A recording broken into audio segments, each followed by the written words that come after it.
De toute éternité, l'homme a entretenu avec la mort des relations complexes et passionnées.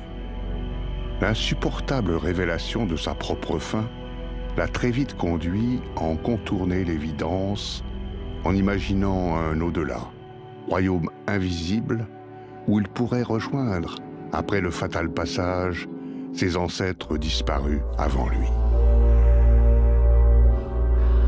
Ici, les premières sépultures, les traces de cérémonies funéraires et les édifices érigés à la mémoire des défunts continuent de témoigner de cette quête millénaire, le rêve d'une vie éternelle. Il y a plus de 2000 ans, Grenoble se nomme Cularo, et ses habitants, de farouches guerriers d'origine celte, qu'on nomme les Allobroges, résistent à l'envahisseur romain avant d'accepter sa domination et d'entrer dans la paix romaine. Le bourg est alors doté d'une première enceinte qui protège la ville ancienne.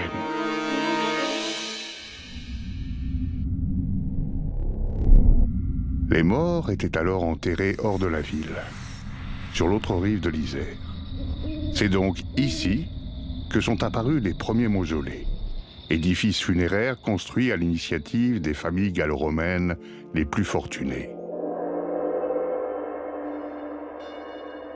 Pendant que Cularo, devenu Gracianopolis, accueille ses premiers évêques dans le groupe épiscopal nouvellement construit, un grand mausolée de 3 niveaux voit le jour à Saint-Laurent. Il abrite les dépouilles des plus prestigieuses figures religieuses de la ville, et des groupes de chrétiens de plus en plus nombreux viennent se recueillir sur leurs tombes.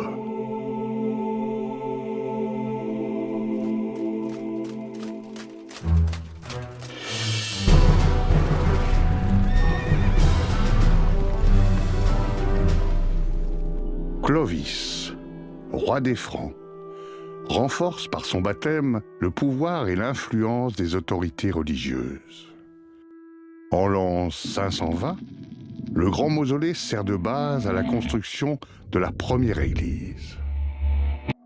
Cet édifice, cruciforme, marque la naissance de la crypte Saint-Oyan, important lieu de recueillement qui sera conservé et embelli au fil du temps.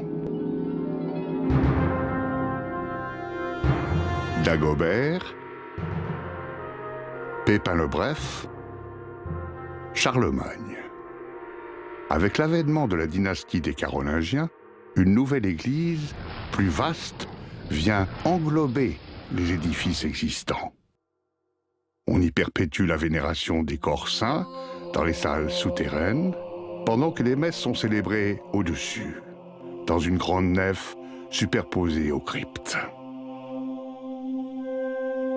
Mais, à l'entrée du second millénaire, Humbert d'Albon, évêque de Grenoble, rédige une charte par laquelle il donne l'église Saint-Laurent aux moines bénédictins de Saint-Chafre-en-Velay. Le sanctuaire devient prieuré, pendant que dans tout l'Occident s'installe l'ordre féodal.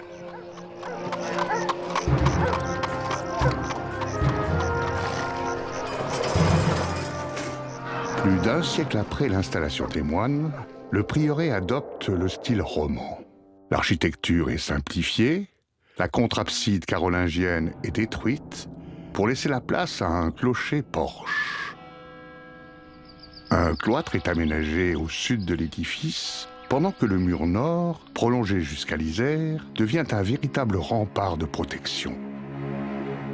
Peu à peu, les maisons du futur faubourg Saint-Laurent viennent s'installer à l'abri du prieuré. Le cloître s'agrandit au fur et à mesure de l'accroissement de la communauté monastique et le prieuré connaît son apogée, recevant des prieurs de haut lignage et abritant des actes assez importants pour requérir la présence de l'évêque et du dauphin. Puis viennent les guerres de religion, et avec elles, les épidémies de peste, les inondations, les pillages. Sous l'impulsion du duc de Lesdiguières, de nouveaux dispositifs militaires sont construits autour de la ville et aux abords du prieuré, qui est à son tour restauré. En 1793, Francesco Tanzi réalise l'hôtel du Cœur Roman. Au début du XIXe siècle, grâce aux interventions de Jacques-Joseph Champollion et de Prosper Mérimée, la crypte Saint-Oyen est classée monument historique. En 1978, sous la direction de René Collardel, d'importantes fouilles archéologiques sont entreprises sur l'ensemble du site. Pendant près de 20 ans, elles révéleront suffisamment de richesses pour que s'impose la transformation de l'église en musée archéologique.